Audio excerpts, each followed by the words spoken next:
On va utiliser, comme un petit peu ce matin, cette technique d'électrophorèse. Maintenant, vous êtes habitués, on peut faire bouger des molécules dans un champ électrique. Ces molécules qu'on va faire bouger là en ce moment, tout à l'heure, ce seront des protéines. Ribosomes, ARN messager, nucléotides, non, ce n'est pas à la rentrée à la fac de biologie, mais à l'école de l'ADN au Généton. Plusieurs membres de l'association Strumpel-Lorrain se sont glissés pendant 3 jours dans la peau de chercheurs en génétique.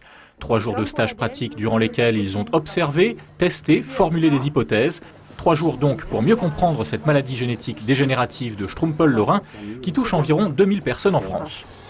Alors le problème, ça va être de le mettre dans le... Donc il faut que tu te positionnes au mieux. Oui, il faut regarder devant. Donc ce sera le puits numéro 3. Il faudrait... Oui. Tu peux pas le voir du dessus. Il faut simplement que tu fasses glisser le cône le long de la paroi. Je te montre. Derrière là. Oui, derrière. Donc là, il y a une paroi là. Donc tu te cales derrière et tu restes appuyé dessus. Et par contre, tu te mets au-dessus du puits numéro 3. Alors en fait, j'avais déjà un petit peu travaillé moi-même sur le fonctionnement de la cellule et je venais plutôt pour mettre en regard ce que j'allais apprendre ici avec mes connaissances déjà acquises. Et en fait, je vais beaucoup plus loin et je plonge dans la nature profonde de notre organisme avec émerveillement. C'est ça qui vraiment me fascine le plus, quoi. Le fonctionnement de cette nature dans l'infiniment petit, c'est carrément surprenant. La génétique, les molécules et l'ADN. Bon, moi j'avais aucune connaissance scientifique en arrivant. Bon, il faut se concentrer, être très attentif aux explications, mais c'est très pédagogique. La façon dont ça nous est expliqué, c'est vraiment très très bien fait.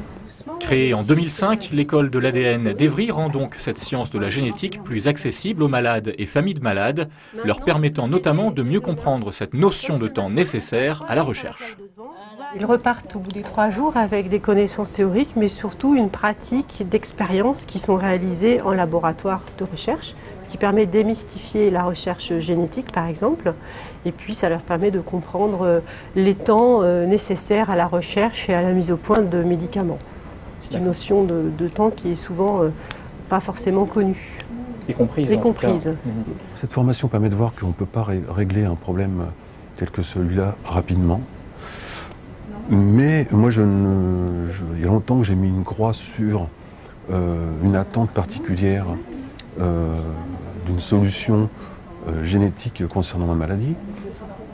Donc j'ai plutôt travaillé sur comment moi je vis cette maladie, parce que ça c'est du concret dans la vie, plutôt que d'être en attente. Bien sûr, j'ai un petit œil, je regarde, je jette un œil, mais j'ai pas d'attente, j'étais pas venu ici pour savoir où ils en étaient particulièrement. C'était plutôt savoir comment ça fonctionnait qui m'intéressait. Voilà.